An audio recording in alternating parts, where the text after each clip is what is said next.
So I now have my second exterior panel, and again I'm going to pop this felt behind the exterior panel, and I'm going to lay my exterior panel right side up on my table, and I'm going to take this panel that I've already made and I'm going to lay that. Oh, I've got a bit of thread there, let's get rid of that. And I'm going to lay that zip along the top edge of my panel, making sure that it's central.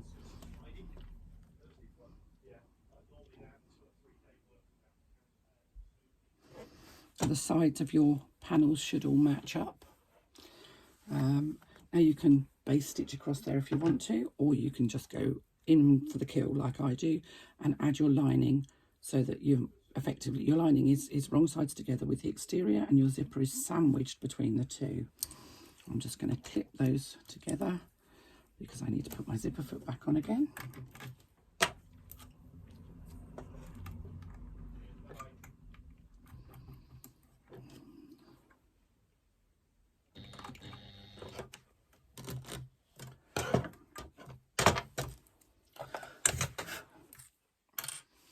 And then I'm going to, oops, what have I done there? That's it. I'm going to stitch across this panel, joining that zipper in with the lining and the exterior using a 1/4 inch seam allowance, as I did on the opposite side. So back stitching just at the beginning and the end. My zipper foot sits right next to the zipper teeth. I can feel the zipper teeth through the fabric.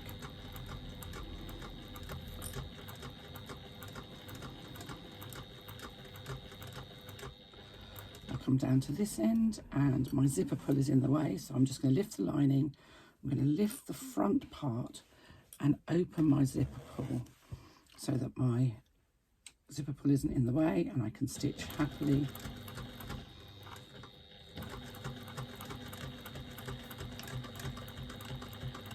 to the end. Again, you can cut off that extra piece of zipper tape, and if you're like me and you've used stabilizer, then you can remove that extra stabilizer from the seam allowance, because it will get bulky around the zipper if you don't. Excuse me. Those threads. Then you're going to open that up. So now you can see I have the front and the back joined together. I've got the lining and the exterior fabric there. So I'm just going to, on the back of the purse, so I'm just going to fold that so that the lining is sitting right behind the exterior.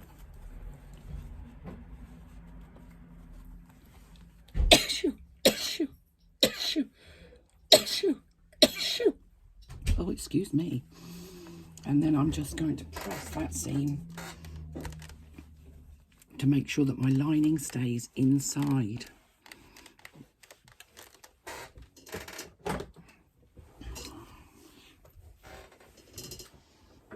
Let's change the foot back over again.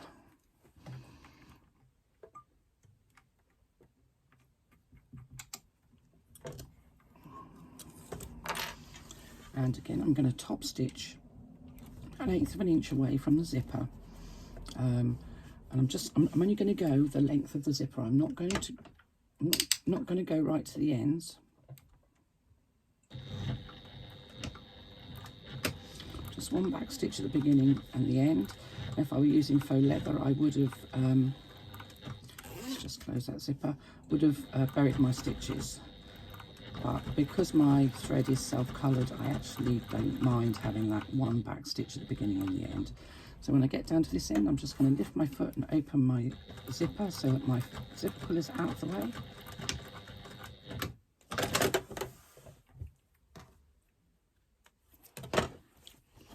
And you can see that I've just stitched the length of the zipper and no further. So now I'm going to take my 2 front panels and I'm going to fold them together, but I am going to open up my zipper because I'm going to need to use that. So I'm going to fold my front panels together and match them up. Now your You need to open that seam where the two panels meet, where the lining and the exterior panels meet, and match that seam perfectly and just clip it. You need to do exactly the same on the other side. So just opening up that seam allowance, that little bit of seam allowance you've got at the top there, matching those seams one to the other and clip.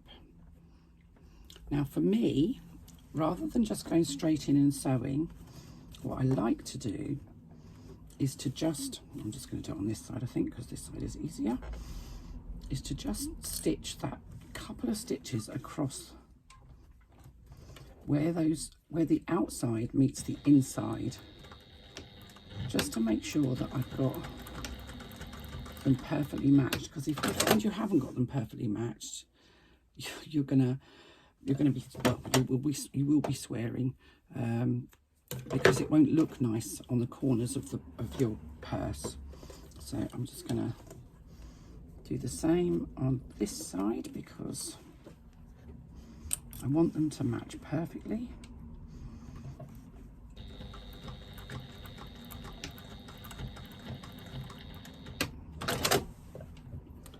And you can kind of open it up and just double check that everything is actually sitting exactly right, which it does appear to be, which is good. So having made sure everything was sitting right, I'm just going to go around the outside. I'm going to clip the front and back exterior panels together.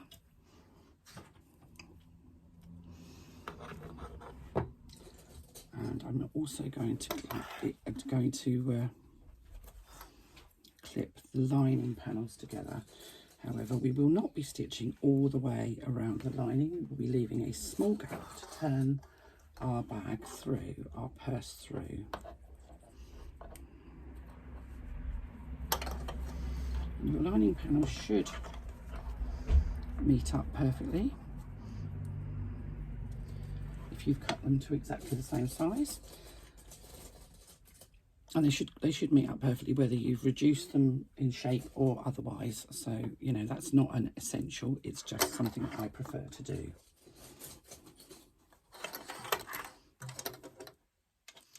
So we're going to leave a gap at the bottom of the lining panels to turn our bag through. Let me just see what seam allowance we start with. So we're going with a 3/8 of an inch seam allowance. So I'm going to use a 3/8 of an inch seam allowance all the way round because I've reduced the size of my lining panel, so I shouldn't have a baggy lining.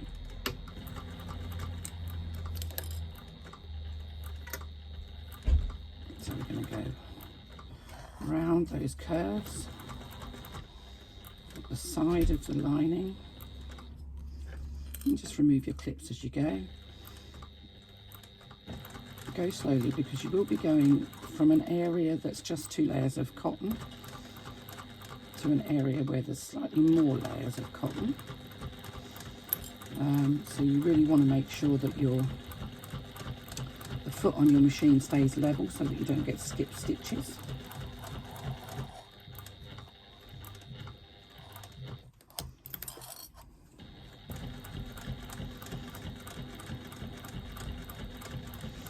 And we're just going to go all the way around the outside.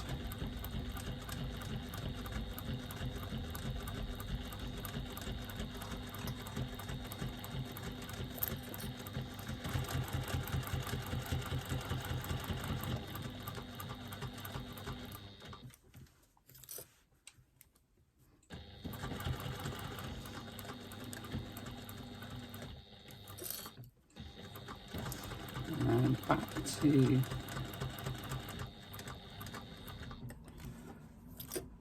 around that curve until we're back along that nice straight bottom edge. I'm just doing a couple of back stitches, and again I'm going to clip into my seam allowances on those curves, which will just help everything sit nicely. You can just trim the seam allowance down to 1/8 of an inch, but I really do believe that this actually makes a huge difference to the way both the exterior and the lining sit on a curve, on any project, not just this, but any project. I'm going to do the exact same on the exterior panels. My exterior panels are that much thicker because I've used the felt stabilizer because I wanted a more structured purse.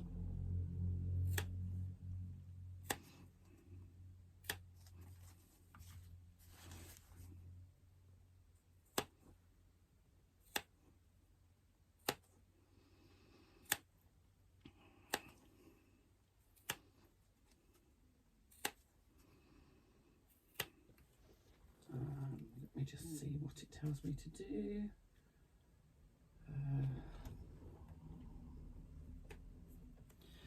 Okay, so I'm going to trim my seam allowance down to 1/4 of an inch.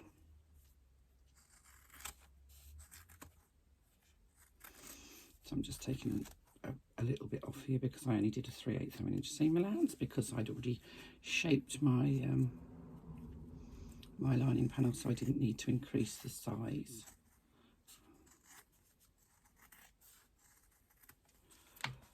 Let's just go along the bottom here and reduce that too.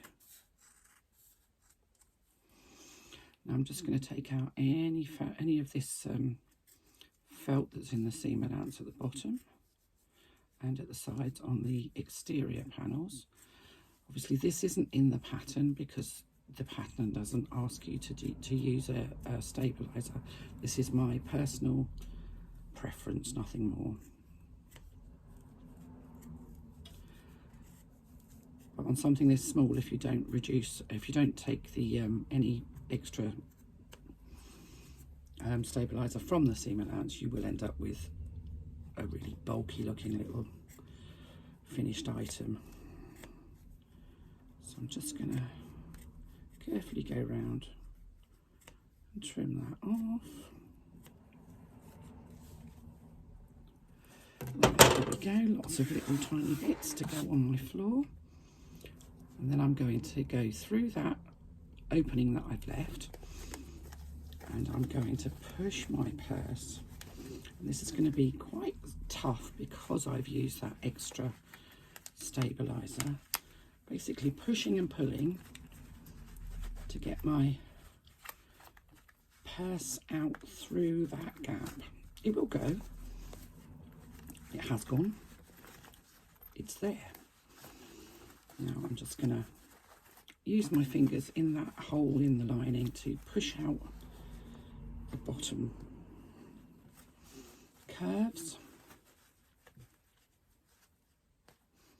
Now I have a tiny bit there where it looks like I may have just clipped into my stitching, so I'm just going to run another little bit of a stitch line around there. I can see exactly where I've clipped into my stitching, so I'm just going to pop a couple of extra stitches there to make sure that that's secure.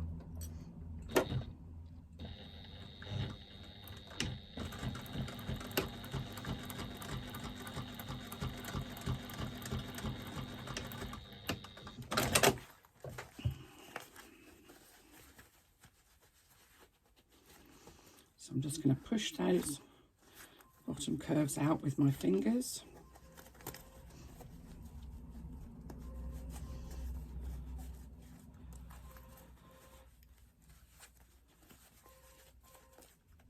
Pushing my lining, my zipper tab up so that it sits nicely on the top of my bag. And then I'm going to pull my lining out and tuck those raw edges in. So we have that hole where we turned our bag through. I'm just going to tuck those edges in and I'm going to do a line of top stitching that are 1/8 of an inch away from that edge to close.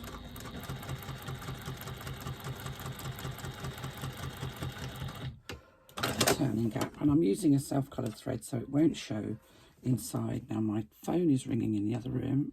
I'm hoping that it's not going to ring he's not going to ring my mobile phone as well. Oh, it looks like somebody is ringing my mobile phone. I'm just going to ignore them for a minute because I'm finishing the video. So there we go. We have one super little purse. Now I'm just going to give that a final press.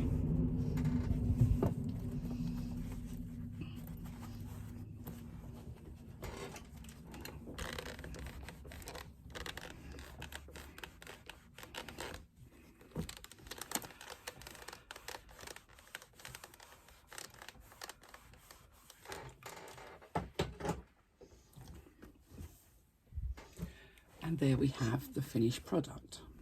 We have a little flap, we have that little pocket underneath there. Inside, we have a lining that fits absolutely perfectly. There's no puckers, no gathering, no too big or anything. It's a perfect fitted lining. And there we have it. The penny purse, the penny pouch by Hemazing Bags and Patterns.